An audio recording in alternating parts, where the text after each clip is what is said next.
One of the nastiest countries to deal with is Canada. Do you know that Canada has a 250% tariff? The old relationship we had with the United States, based on deepening integration of our economies and tight security and military cooperations, is over. The Canada-US relationship has just plunged into a nightmare. First, Trump branded Canadians untrustworthy. Then, Canadians publicly severed all ties with Americans. But now, Canada has done the unthinkable, sending billions in oil to China, a complete betrayal of the US. With over 60% of America's oil coming from Canada, this move changes everything.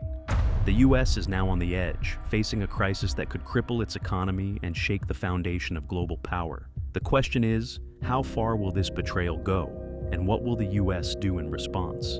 The countdown has begun, and the consequences could be deadly. But first, let's explain how everything started. It began as a whisper on the morning news, a quiet talk about tariffs. But by the end of the day, it had evolved into a full-blown economic showdown. In a move that left both allies and adversaries stunned, President Donald Trump announced sweeping tariffs on imports from Canada, his country's closest trade partner.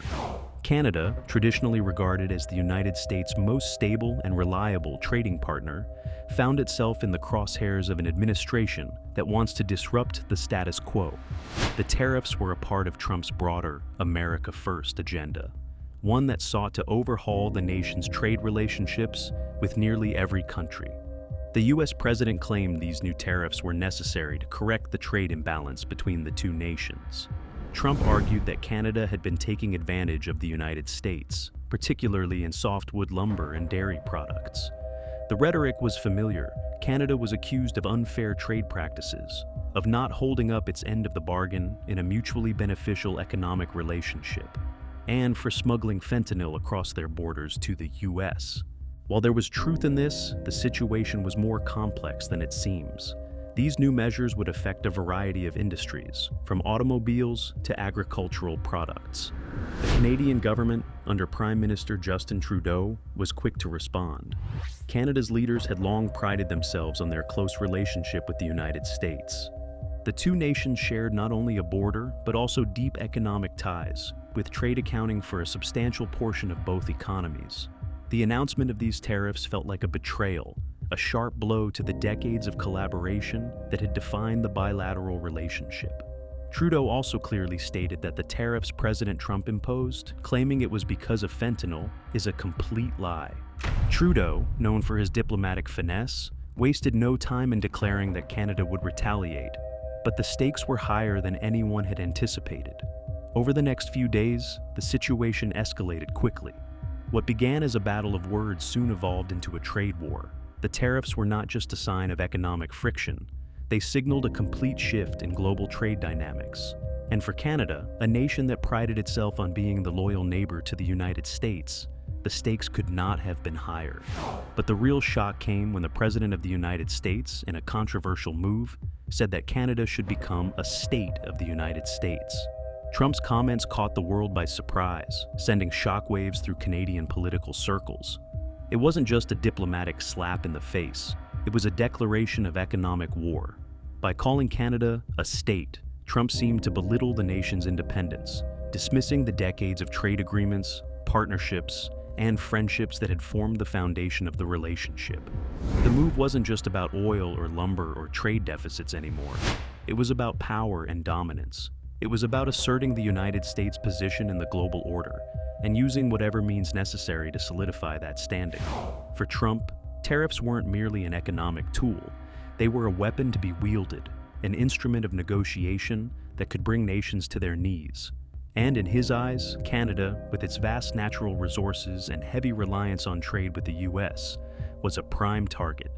Within hours of the state comment, Prime Minister Trudeau was forced to respond. This was no longer about softwood lumber or dairy tariffs. It was about national pride. Trudeau had always walked a delicate line between being a staunch ally to the United States and asserting Canada's sovereignty. But the president's remarks had crossed a line that could not be ignored. Canada is a sovereign nation, Trudeau declared in a televised address. We are not a province of the United States. We are a proud and independent country, and we will defend our sovereignty at all costs. The words resonated across the country. For Canadians, the tariffs were one thing, but the implication that they were somehow a mere appendage of the United States struck a deep nerve. The country that had long stood beside its neighbor, helping to defend North America through shared sacrifices, was suddenly thrust into the uncomfortable position of defending its very identity. It wasn't just the political leaders who were affected. Citizens across Canada felt the sting of this new reality. The close-knit ties between the two nations, once considered unbreakable, were now being tested. People began to wonder what this would mean for their futures. Things got so heated that American liquor has been ordered to be taken off the shelves. The fallout kept getting worse. Financial markets in both countries took an immediate hit, with stocks and industries that relied on cross-border trade taking the brunt of the damage. Businesses in Canada, particularly those in the energy sector, braced for impact. The oil industry was especially vulnerable. Canada had long been the U.S.'s largest supplier of oil, with vast reserves and sophisticated pipelines that helped fuel American industry. In the United States, the initial reaction from citizens was mixed. While Trump's base cheered the move, believing it was a necessary step to protect American workers, many in the business community feared the long-term consequences. The tariffs would inevitably increase costs for American consumers, raise prices on goods imported from Canada, and strain the supply chains that had long been established. Industry leaders in the U.S. had to confront a sobering reality. They were heavily reliant on Canadian oil, and any disruption in that supply could cause significant disruptions to the energy market. While the U.S. was undoubtedly the larger economy, Canada's economic weight shouldn't be underestimated. The trade relationship was complex and interwoven. Each side depended on the other in ways that were not immediately obvious to the general public. The sudden imposition of tariffs, especially on oil, represented a big shift, a move that would have ripple effects. As the trade war between the United States and Canada intensified, the situation quickly evolved into something far more consequential than mere tariffs. The very fabric of North American trade, long held together by the North American Free Trade Agreement, NAFTA, was beginning to unravel. The agreement, which had been signed in 1994, had been the cornerstone of economic relations between the U.S., Canada, and Mexico for over 2 decades. It had created one of the largest trade blocs in the world and had facilitated unprecedented cross-border trade and investment. But now, under President Trump's administration, the agreement was being called into question. Trump had campaigned on renegotiating NAFTA, arguing that it had been detrimental to American workers, leading to the outsourcing of jobs and trade imbalances. He made no secret of his disdain for the agreement, calling it the worst trade deal in history, and vowing to replace it with something that would favor the United States. When Trump imposed tariffs on Canadian goods, he made it clear that he was no longer interested in the collaborative spirit that had once underpinned the NAFTA framework. The rhetoric became more aggressive as the negotiations over a new trade deal, which were supposed to be the replacement for NAFTA, ground to a halt. The U.S. demanded more favorable terms for itself, while Canada stood firm in defense of its interests. The Canadian leadership, led by Prime Minister Justin Trudeau, found itself in a difficult position. While the Trump administration pushed for changes, many of the proposals were seen as deeply unfair to Canada. The tensions resulted in a series of high-stakes talks between the two nations, with the world watching closely. It was no longer a matter of just a few tariffs on softwood lumber or dairy products. It was about a fundamental shift in the relationship between the two countries. Would Canada continue to be the U.S.'s close trading partner, or would it be cast aside in favor of deals with other countries? The stakes were high for both nations, and neither side seemed willing to back down. As the negotiations dragged on, Canada took the unprecedented step of retaliating against the U.S. with its own set of tariffs, targeting a broad range of American products. The move sent shockwaves through Washington and Wall Street. For the first time in decades, Canada was standing up to the United States in such a direct way. Trudeau's government announced a series of countermeasures, slapping tariffs on everything from steel to yogurt to ketchup.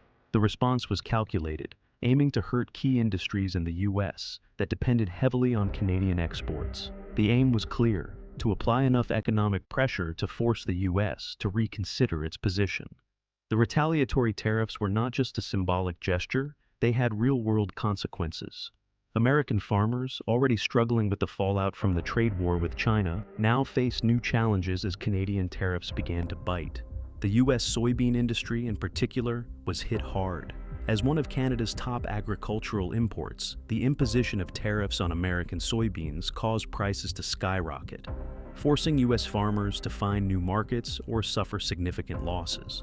The frustration among American farmers was huge, as many of them had voted for Trump, believing he would deliver better deals for them.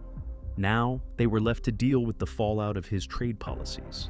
In the U.S. automotive sector, the impact was similarly severe. The U.S. automobile industry relied on Canadian parts and raw materials, particularly steel and aluminum, to produce vehicles. The tariffs on these goods was a big problem for the supply chain, causing delays in production and driving up costs. Some U.S. automakers were forced to scale back production as a result of the higher material costs, and most of them found it hard to even sell their cars. In response to the escalating situation, Trump doubled down on his aggressive stance. He was not backing down. Instead, he was positioning himself as a defender of American interests, even if it meant risking the destruction of long-standing trade relationships.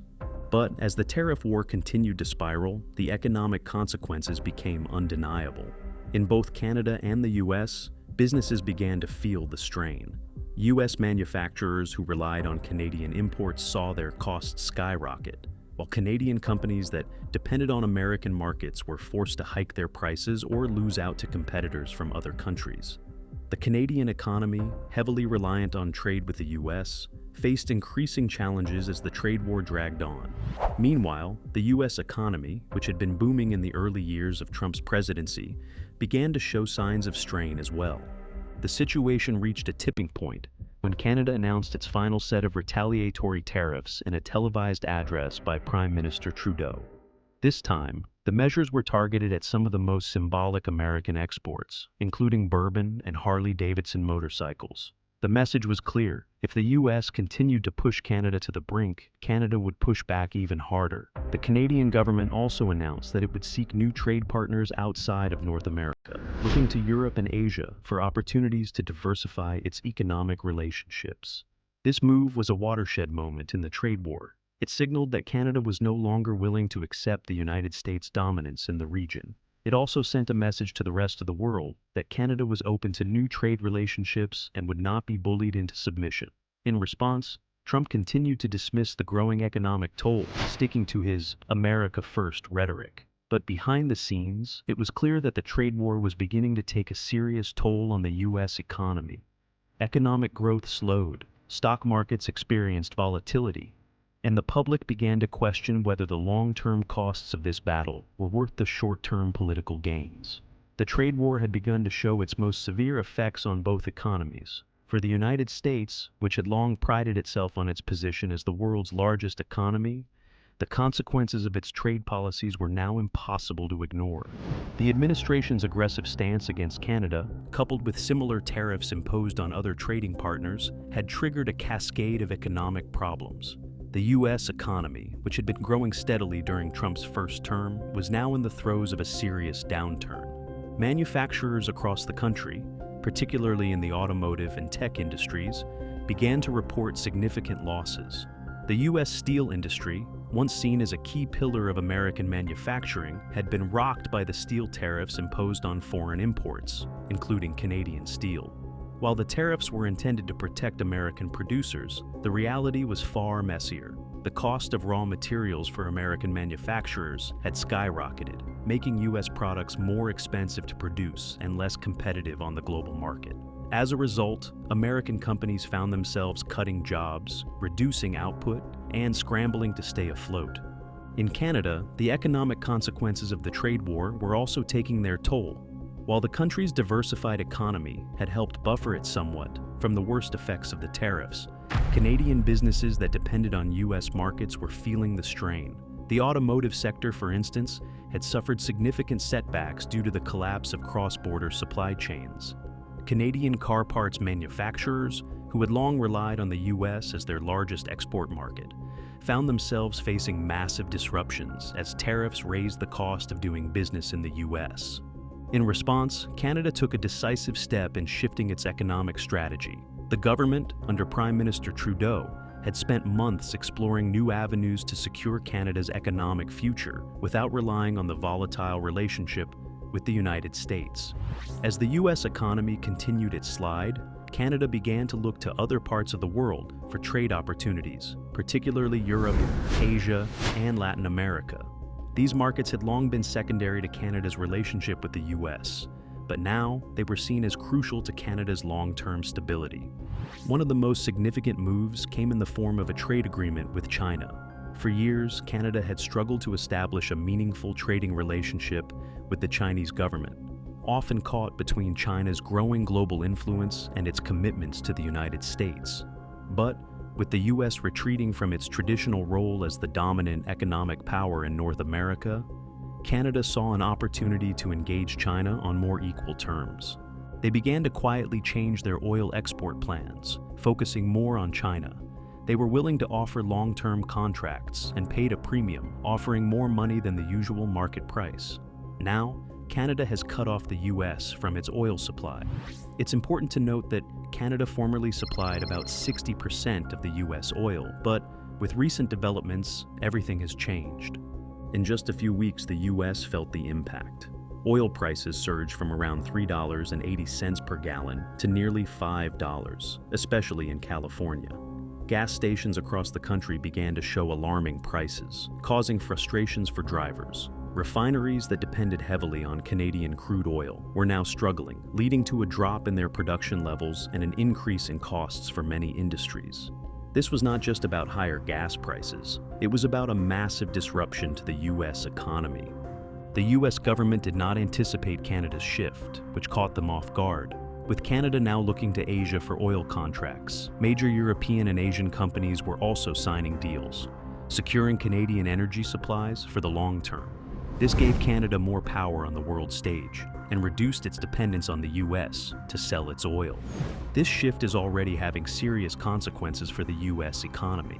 Experts warn that if the situation continues, the U.S. could face a reduction in its GDP. Meanwhile, Canada's decision shows that it's no longer willing to let itself be pushed around by the U.S. It's moving forward on its own terms, securing new energy contracts with countries around the world, including China. In the end, this is not just a dispute over oil. It's a sign that the balance of global power is changing. The U.S. no longer holds the same level of control over countries like Canada. And this could mark the beginning of a new era where energy and trade deals are no longer centered around American influence.